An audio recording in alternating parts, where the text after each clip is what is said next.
어제 국내 신규 확진자 494명, 500명에 근접했습니다. 수도권 특별 방역 조치에도 불구하고 산발적 감염은 여전히 계속되고 있습니다. 정부는 현행 사회적 거리 두기와 전국 5인 이상 사적 모임 금지 조치를 2주 더 연장하기로 했습니다. 유재복 해설위원, 김윤 서울대 의대 교수와 함께 자세히 들여다보겠습니다. 안녕하십니까? 안녕하세요. 자, 이거 뭐 주말 효과라고 해야 되나요? 500명 가까이 늘었네요. 글쎄 뭐 하루 발생이 좀 늘었다고 큰 의미를 부여할 수는 없지만 어쨌든 최근에 뭐 특별한 조치나 뭐 이런 상황의 변화가 없는 것으로 봤을 때 이제는 이 400명 안팎이 평일 발생의 이제 기준선 정도가 된 것 같습니다. 왜냐하면 꽤 오랜 기간 동안 특별한 조치의 변화 없이 계속 이렇게 유지된다는 것은 일단은 그리고 뭐 최근에 그 눈에 띄는 그 규모가 큰 집단 감염도 없거든요. 네. 그러니까 이 정도 상황에서 이 정도 방역 조치를 취하면 400명대는 계속 나온다 이렇게 이제 평가할 수 있고 이제 정부의 고민은 지금 뭐 방역 대책을 더 강화하기도 뭐 쉽지 않고 그렇다고 해서 새로운 개편안을 적용하기도 쉽지 않고 오늘 또 뭐 2주 연장한 걸 봐서는 상당히 고민이 깊어질 수밖에 없는 그런 대목이다 이렇게 보입니다. 예. 뭐 큰 집단 감염 사례는 없습니다만은 그래도 지금 이제 SK 핸드볼 팀에서 발생한 집단 감염 같은 경우에는 조금 심각한 상황으로 봐도 될까요? 방역 수칙을 위반했거든요. 예. 그러니까 이 스포츠 팀 같은 이런 그 집단은 상당히 공적인 성격이 강한데, 그러니까 지난 첫 환자가 나온 거는 지난 24일인데 그 증상이 나타나기 시작한 거는 이제 18일이라고 말씀드렸죠. 네. 한 6일 동안 검사를 안 했다고 그랬는데 이 18일에 선수들이 한 10명씩 모여서 그 청주에 있는 음식점이나 당구장이나 뭐 이런 주점에서 모임을 가졌다는 거죠. 그러니까 일단 5명 이상 그 사적 모임 금지도 위반했고 예. 또 그 모임 자체도 방역 수칙을 제대로 안 지킨 것으로 나타났거든요. 그러면 증상이 나타난 상태에서 이런 식으로 가게 되면 어떤 문제가 있냐면 뭐 이 선수단 내부에서 집단 감염이 퍼진 건 그렇다 하더라도 이 사람들이 증상을 가진 상태에서 다른 외부인 전혀 알지 못하는 외부인에게 퍼뜨렸을 가능성이 있습니다. 네. 그렇기 때문에 이제 그런 것들이 상당히 심각한 문제가 되고 어제 이제 추가로 6명 정도가 나왔는데요. 이 가운데 중학교에 직원이 또 포함되어 있습니다. 그러니까 이제 접촉한 사람인데요. 네. 그러니까 중학교가 지금 학교 학생들이 전체적으로 다 이제 학교를 못 가는 이런 상황까지 벌어지고 있거든요. 그러니까 이런 공적인 집단들은 훨씬 더 조심을 해야 하는데 이게 상당한 그 문제를 일으켰다 이렇게 보입니다. 네. 뭐 이제 학생들이 등교를 해서 수업을 하고 있어서 좀 우려를 했습니다만은 비교적 잘 관리는 되고 있는 것 같아요. 근데 지난 일주일 동안 감염된 학생이 210명에 달한다고요? 일주일에 210명이니까 하루에 한 30명 정도 되는 거죠. 그러니까 그게 결코 많다고 볼 수는 없고 각각의 사례는 제가 좀 여러 차례에 걸쳐서 이제 소개를 해드렸는데요. 대학생은 106명 정도 됩니다. 그리고 교직원은 그 유치원, 초등학교, 중학교, 고등학교 합쳐서 35명, 대학은 24명. 그러니까 새 학기 들어서 학생이 780명이 확진을 받았죠. 그리고 어제 이제 등교를 하지 못한 학교는 100개 정도 되니까요. 크게 심각한 상황은 아니고 어느 정도 관리 선상에 있다 이렇게 평가할 수 있습니다. 예. 자, 교수님, 지금 뭐 이런 그 산발적인 집단 감염 사례는 나오고 있습니다만은 그렇다고 또 우려할 만한 대규모 집단 감염이 발생한 건 네. 아니고 이게 지금 계속 그런 추세들이 계속 이어지고 있거든요. 그러니까 방역 네. 당국에서도 거리두기를 어떻게 할 것인가 고민을 했습니다만은 결국은 지금 하고 있는 이 거리두기를 2주 더 연장하는 쪽으로 택했어요. 네, 그렇습니다. 그러니까 그 새로운 거리두기 개편안을 정부가 내놓고 또 그를 도입할 시기를 지금 적당한 시기를 찾지 못하면서 기존 거리두기를 계속해서 연장하고 있는 네. 그런 상황인데요.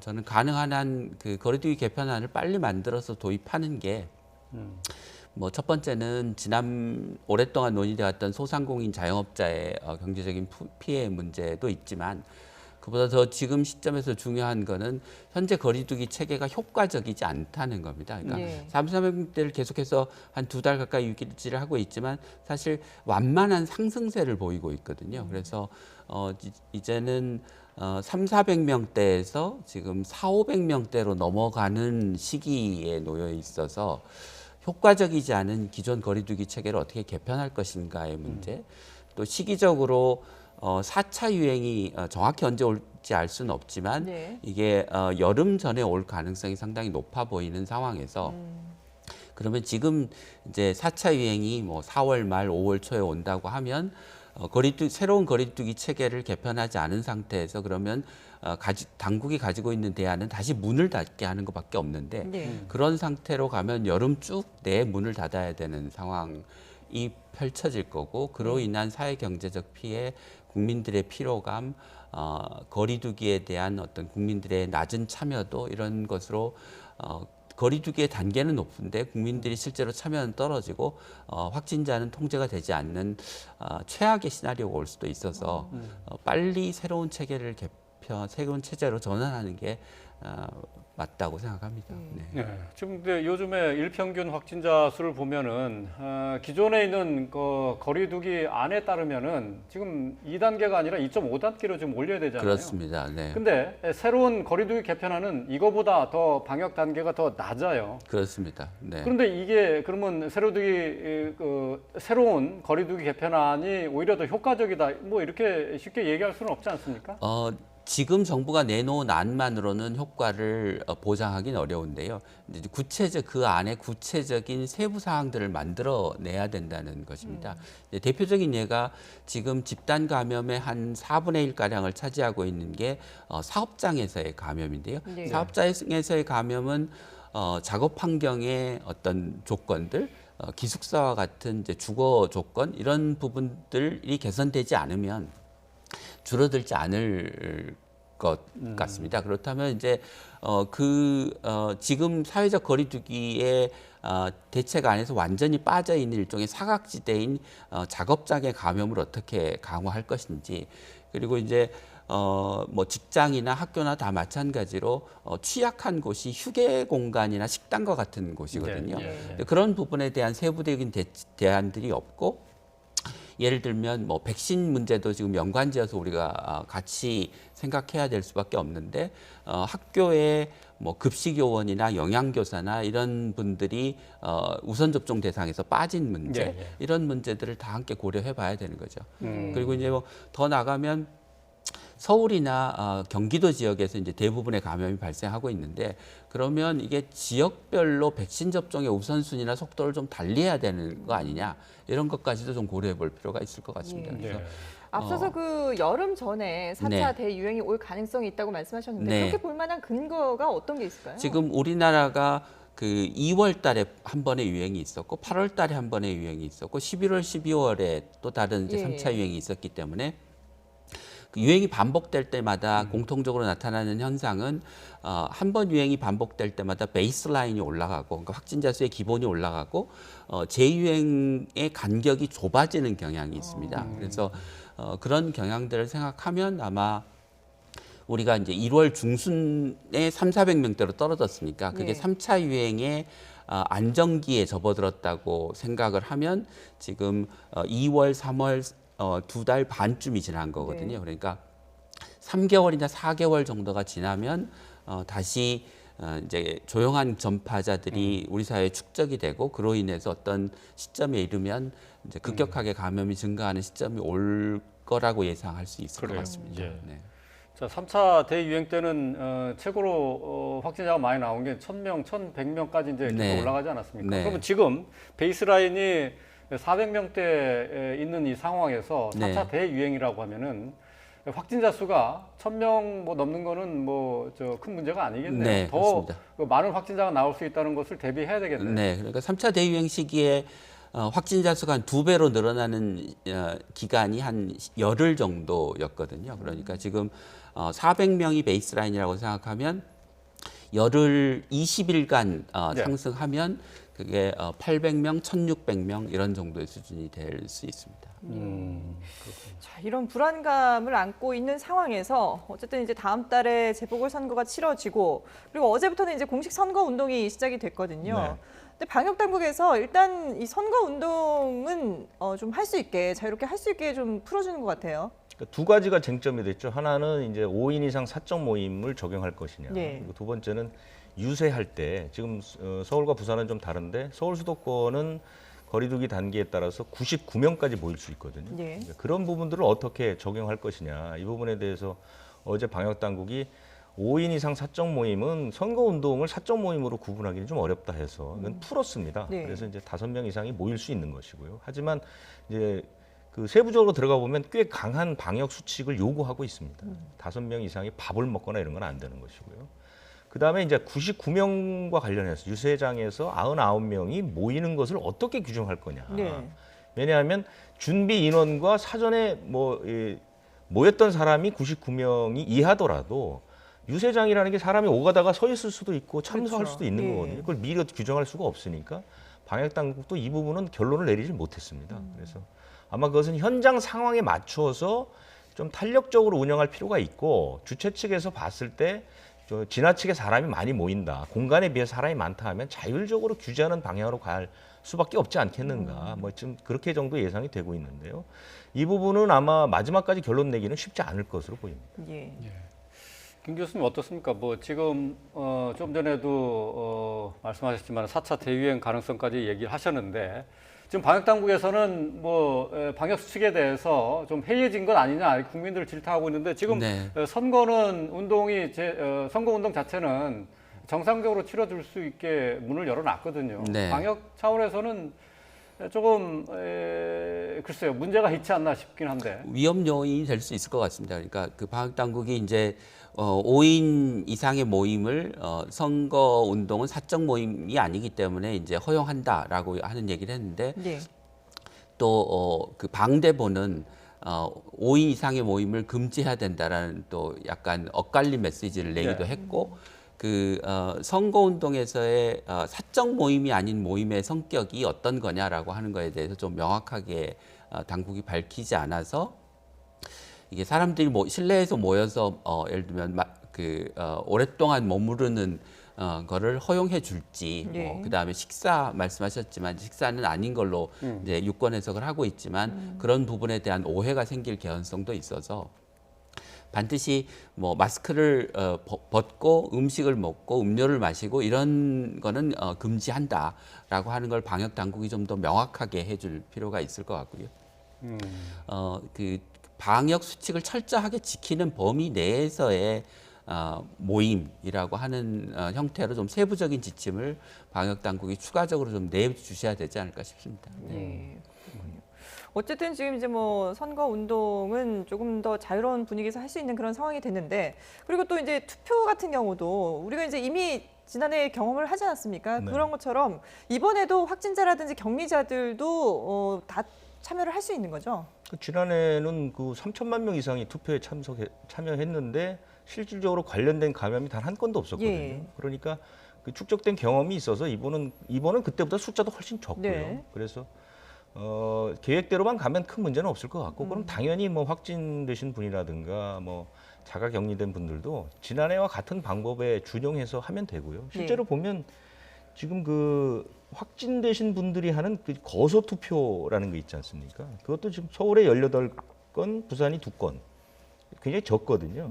특별 사전 투표소라는 것도 서울 5곳, 부산 1곳, 뭐 이 정도니까요. 실제로 이제 방역 수칙만 제대로 지키면 큰 무리 없이 치러질 가능성이 높다고 봅니다. 예. 지금 뭐 수도권을 중심으로 해서 감염이 확산하고 있지만은 비수도권 지역도 역시 이제 산발적인 감염이 발생을 하면서 방역 당국에 어려움을 더하고 있는데 말이죠. 지금 이 비수도권 4개 권역의 감염 유형을 그 분석을 했다고요?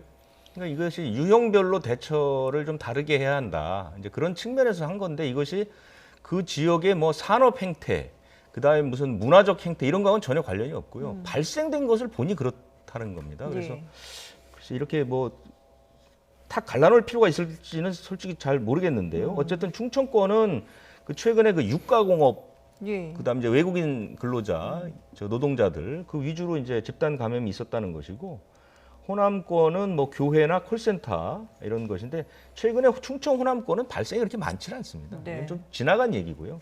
문제가 되는 건 이제 경북 경남 쪽인데요. 경북도 가족이나 지인 모임이 있고 경남권은 뭐 최근에 가장 눈에 띄는 거는 이제 목욕탕, 그다음 유흥업소, 그다음에 뭐 노인 요양 시설도 한두 달 전에는 꽤 규모가 큰 집단 감염들이 있어서 예. 그러니까 전문가들이 이제 권유하는 것은 이런 유형에 맞춰서 방역 대책을 차별하게 적용을 해보자. 뭐 이렇게 이제 건의하는 차원에서 구분했다고 보시면 되겠습니다. 예.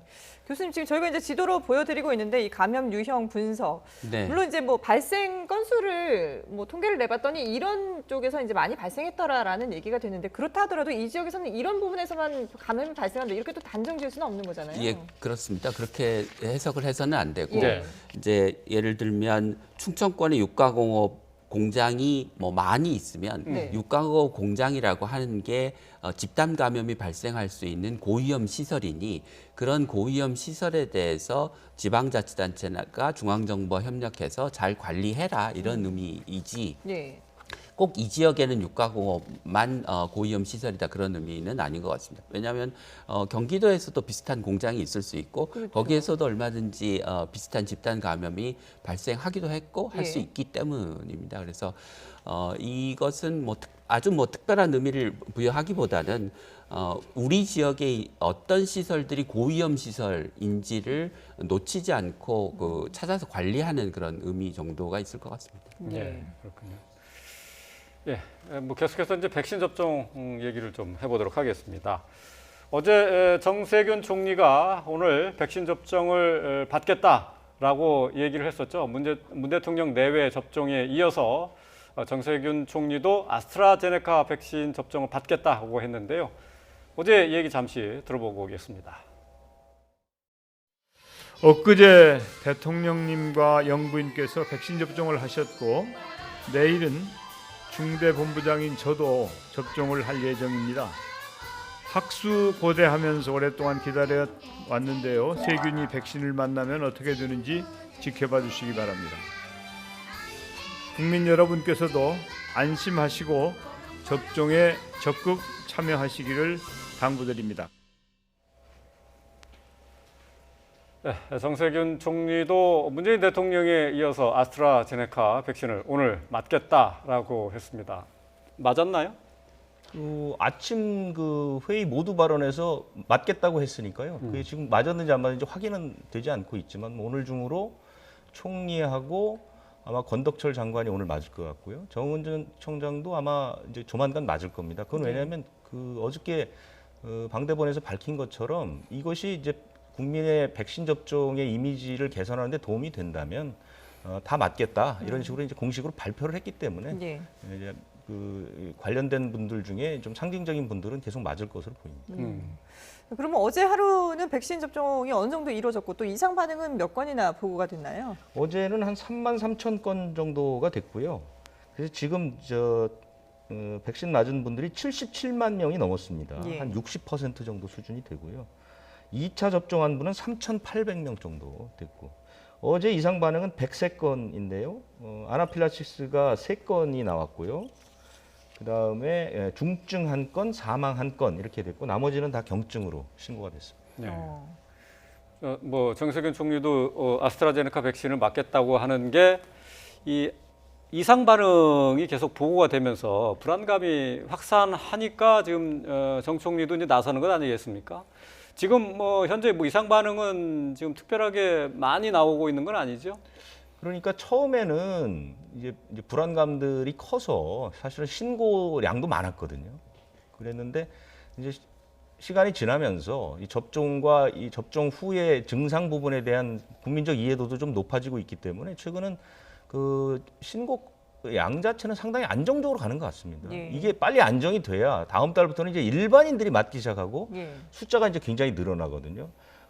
아마 이제 5월이 지나고 6월쯤 되면 하루에 100만 명 이상이 맞을 가능성이 있거든요. 그 정도로 이제 이 시스템이 갖춰지게 되는데 그때 이제 이상 반응이 지금의 비율로 나오게 되면 굉장히 많아지는 것이죠. 그러니까 그 전까지는 국민들에게 이런 증상의 특징이라든가 이런 대처 방법들이 충분히 좀 숙지가 되면 안정적으로 갈 가능성이 있다. 그러니까 발생 자체가 대단히 이례적으로 다른 나라에 비해서 많거나 뭐 이런 건 전혀 아니라는 겁니다. 근데 이제 백신 접종을 좀 걱정하는 분들이 아무래도 이제 기저질환이 있는 분들이 네. 우려를 하시는데 근데 실제로 그 이상 반응이 나타난 사례들을 보면은 기저질환보다는 나이라든지 아니면 뭐 면역 체계 이런 데서 좀 더 차이가 많이 난다면서요? 지금 그 이상 반응을 신고한 사람들을 연령대로 구분해 보면 그 60세 미만이 뭐 압도적으로 많습니다. 거의 한 98% 가까이가 되고요. 젊을수록 많이 나타나는 거예요. 네. 뭐 일반적으로 이제 젊은 사람들이 면역 반응이 좀 활발해서 이상 반응이 조금 더 많이 나타나는 경향이 있지만 네. 미국 자료를 보면 65세 미만과 65세 이상 사이에 그 이상 반응 발생률은 대략 한 10% 정도밖에 차이가 나지 않습니다. 근데 이제 우리나라는 지금 압도적으로 젊은 층에서 이상 반응을 신고하는 비율이 높은 게 네. 아무래도 뭐 의료인이나 조금 더 이상 반응을 적극적으로 신고하는 그런 연령 간의 차이 또는 뭐 직업적 특성의 차이 때문에 초기에 좀 압도적으로 젊은 층에서 이상 반응 신고 비율이 좀 더 높았던 것 같습니다. 네. 사실 외국은 연령층 간의 차이보다 남녀 간 차이가 훨씬 크게 나타나는데요.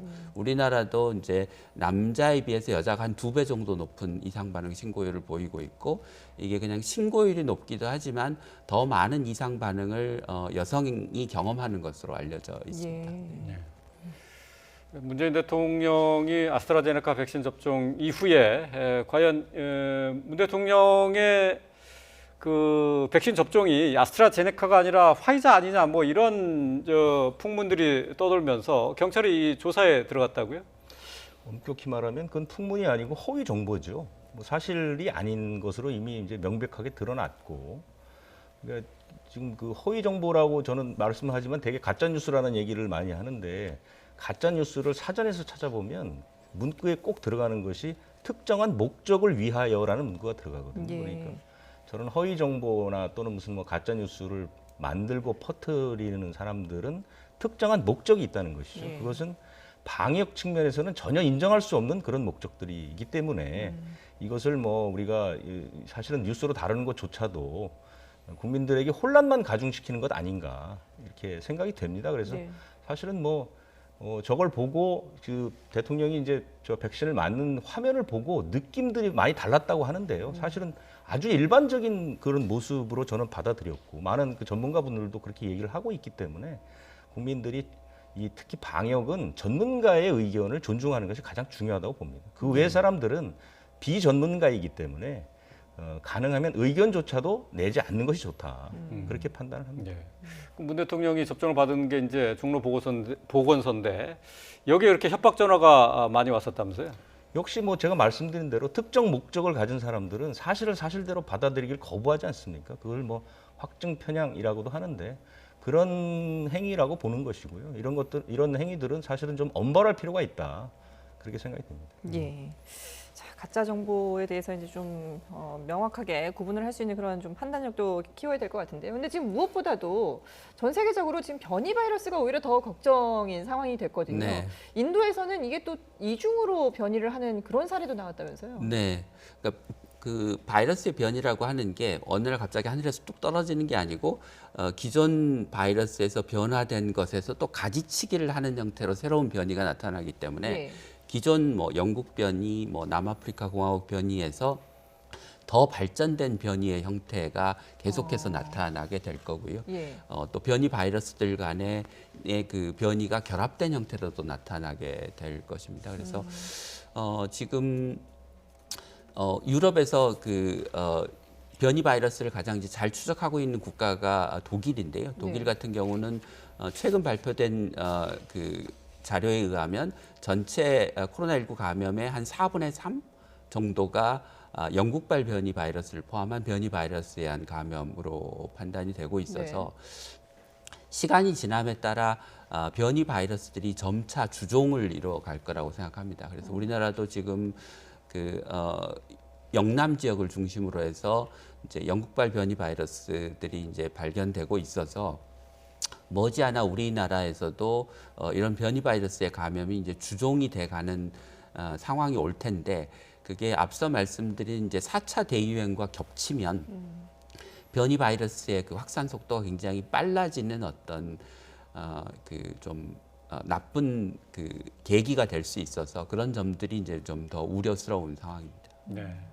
그 변이 바이러스에 대한 평가는 계속해서 조금씩 바뀌는 것 같아요. 전파성은 이제 대체적으로 높다는 것은 뭐 인정이 돼 있지만은 치명률 같은 경우 그 위험성이 얼마나 더 있느냐 하는 것은 뭐 그때그때마다 조금씩 다른데 말이죠. 그 예. 정확하게 지금 이거 파악되어 있는 것은 어떻게 되어 있습니까? 그러니까 지금까지 연구 결과를 종합하면 영국발 변이는 전파력이 한 50%쯤 네. 높고 치명률이 한 30%쯤 높지만 기존 백신에는 잘 듣는 것으로 되어 있습니다. 남아프리카 공화국발 바이러스는 백신에 대한 저항력이 대단히 높고 전파력이 한 30% 정도 높은데 치명률이 더 높은지는 알려져 있지 않고요. 예. 브라질발 변이 바이러스는 그보다 좀 더 정보가 적은데 아마 남아프리카 공화국 바이러스와 비슷한 양상을 보일 거라고 생각합니다. 왜냐하면 변이 부위가 비슷하기 때문에 예. 그렇습니다. 그다음에 이제 미국발인데요. 이제 캘리포니아발 바이러스와 뉴욕발 바이러스가 있는데 캘리포니아발 바이러스는 초기에는 전파력이 높은 걸로 알려져 있었는데 최근에 보면 그렇지 않다는 보고가 네. 많고 뉴욕발 변이는 전파력이 더 높은 것으로 지금 되어 있습니다. 네. 그리고 이제 새로 나타나는 바이러스들은 이제 그 변이 중에 주로 관심을 갖는 바이러스는 대부분 지금 말씀드린 그 변이에서 더 발전된 형태로 나타나는 것들이 대부분이기 때문에 기존 변이 바이러스의 특징을 이 물려받는다고 생각하시면 될 것 같습니다. 아, 그렇군요. 변이 바이러스 종류마다 제각각이네요. 그러니까 네, 한마디로 뭐 쉽게 포괄적으로 한 단어로 이렇게 전파력이 높다, 낮다 또는 뭐 더 위험하다 뭐 이렇게 평가할 수는 없는 것 같습니다. 예. 지금까지 코로나19 상황 유재복 해설위원 그리고 김희원 서울대 의대 교수와 함께 얘기 나눠봤습니다. 잘 들었습니다.